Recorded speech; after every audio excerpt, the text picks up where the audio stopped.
Hello everyone, কেমন আছো সবাই বন্ধুরা? আশা করি সবাই খুব ভালো আছো। Welcome back to a new blog. তো আজকের ব্লগটা একটু অন্যরকম। তোমরা এই জল খাওয়া বোতলগুলো যেগুলো বাড়িতে আসে বা দোকান থেকে কিনে নিয়ে আসো, সেগুলো তোমরা কি করো? ফেলে দাও তো?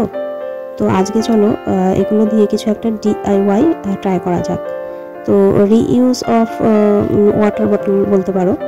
আমি এগুলো বোতলগুলো ফেলে দিই না, এগুলো জমা করে রেখেছি। তো হঠাৎ করে মাথায় এলো যে একটা ইউটিউবে ভিডিও দেখেছিলাম যে একটা প্ল্যান্টার তৈরি করেছে এই বোতলগুলো কেটে।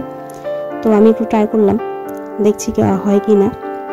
বোতলগুলো কেটে কি শেপ দেবো ভাবছিলাম। তো আমার ছোটোবেলায় দুটো কার্টুন ক্যারেক্টার খুব পছন্দের ছিল, সিম্বা আর বাক্সাট। তোমাদের নিশ্চয়ই মনে আছে সিম্বা আর বাক্সাটের কার্টুন কারা কারা দেখেছো কমেন্টে একটু জানিও। তো আমি ভাবলাম যে ছোটোবেলায় সিম্বা আর বাক্সাটের মুখটা ঠিক যেমনি ছিল ওই রকম একটা কিছু করা যাক। তো সেম টু সেম হয়নি, তো আমি নিজের মতো একটা কালার চুজ করে নিয়েছি আর ট্রাই করেছি একটু যেন ওদের মতো একটু দেখতে হয়। পুরোপুরি নিশ্চয় হয়নি।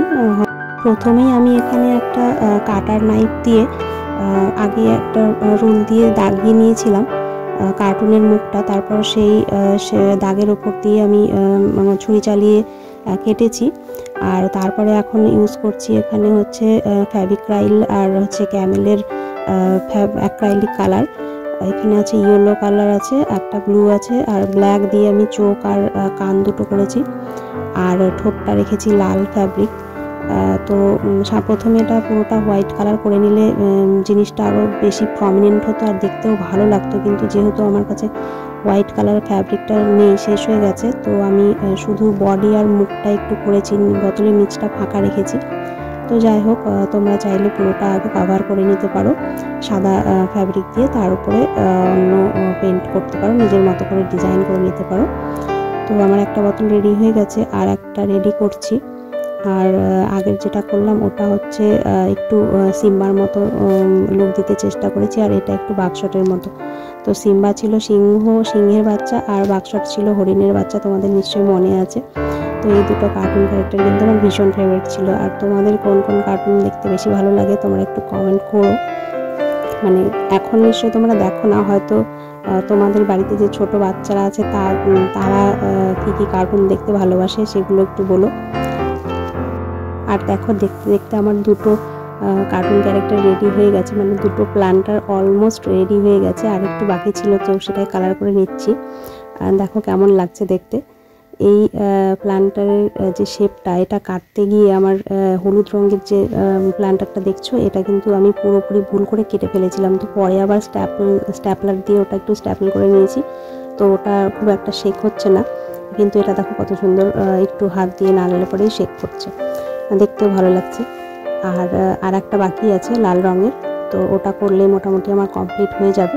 তো এগুলোতে তোমরা কিন্তু মানি প্লান্ট লাগাতে পারো, তারপর পাথরকুচির গাছ লাগাতে পারো, তারপর ইনডোর প্লান্ট যেগুলো আসে ছোটোখাটো সেগুলো লাগাতে পারো। আবার হ্যাং করে দুপাশে দড়ি বেঁধে কোনো একটা ফেভারিট কোনো কর্নার যদি সাজাতে চাও ঘরের, সেখানেও ঝুলিয়ে রাখতে পারো, দেখতে কিন্তু ভীষণ সুন্দর লাগবে। তো এই লাল রঙের যে প্ল্যান্টারটা করতে যাচ্ছিলাম সেটা এখন একটু রং করে নিচ্ছি।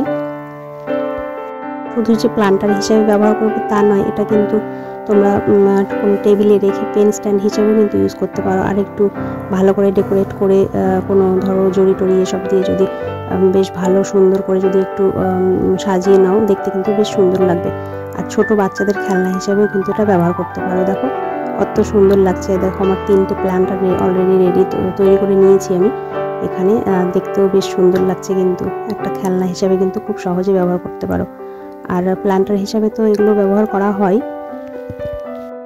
এই প্ল্যান্টারটা কিন্তু তোমরা কোনো টেবিলেও বসিয়ে রাখতে পারো। আবার এই যে দেখো আমি কিভাবে এখানে সুতো দিয়ে, লাইলনের সুতো দিয়ে কী করে দেখো বেঁধে নিচ্ছি। এবার এটাকে আমি কিন্তু খুব সহজেই একটা হ্যাঙ্গারে ঝুলিয়ে রাখতে পারবো। আর যখন আস্তে আস্তে হাওয়া হবে তখন কিন্তু এই সামনে যে কার্টুনের মুখটা দেখছো সেটা কিন্তু বেশ নড়বে, দেখতে খুব সুন্দর লাগে তখন। আর এই যে পেছনে যে সাদা ফাঁকা জায়গাটা দেখছো, ওখানে মাটি বা কোকোপিট এসব দিয়ে ভরে ওর মধ্যে কিন্তু খুব সহজেই তুমি গাছ লাগিয়ে গ্রো করাতে পারবে, কোনো সমস্যাই হবে না। আর দেখতেও বেশ সুন্দর লাগে, বেশ একটা অভিনব পদ্ধতি। এটা অ্যাকচুয়ালি আমি আগে ইউটিউবে দেখেছিলাম, আর তখন থেকে আমার প্ল্যান ছিল যে আমি একটা বানাবো। তো বোতলগুলো পেলাম 3টে বোতল, তো এখন বানিয়ে নিয়েছি। আর এই যে দেখো মাটি দিয়ে ওর মধ্যে আমি প্রথমে ভেবেছিলাম অ্যালোভেরার গাছ লাগাবো, কিন্তু দেখলাম যে না, অ্যালোভেরাটা পেছনে পড়ে যাচ্ছে, দেখা যাচ্ছে না অত, তো পাথরকুচির গাছটাই লাগিয়ে দিলাম। দেখতেও বেশ ভালো লাগছে আর বেশ সুন্দর লাগছে দেখতে, এটা সেই কারণে এটাই লাগিয়ে দিলাম।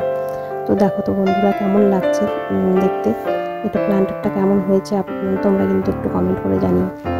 আর এখন একটু জল দিয়ে দিচ্ছি। দেখতে পাচ্ছ এই যে জলটাও কিন্তু মাটির বাইরে গাছ বোতলের বাইরে থেকে বেশ সুন্দর বোঝা যাচ্ছে জলটা পড়ছে। আর এই ব্লগটা কেমন লাগলো তোমরা একটু কমেন্ট করে জানিও। দেখা হচ্ছে পরের কোনো ভিডিওতে, ততক্ষণের জন্য টাটা, ভালো থেকো সবাই, দেখা হচ্ছে পরের কোনো ব্লগে।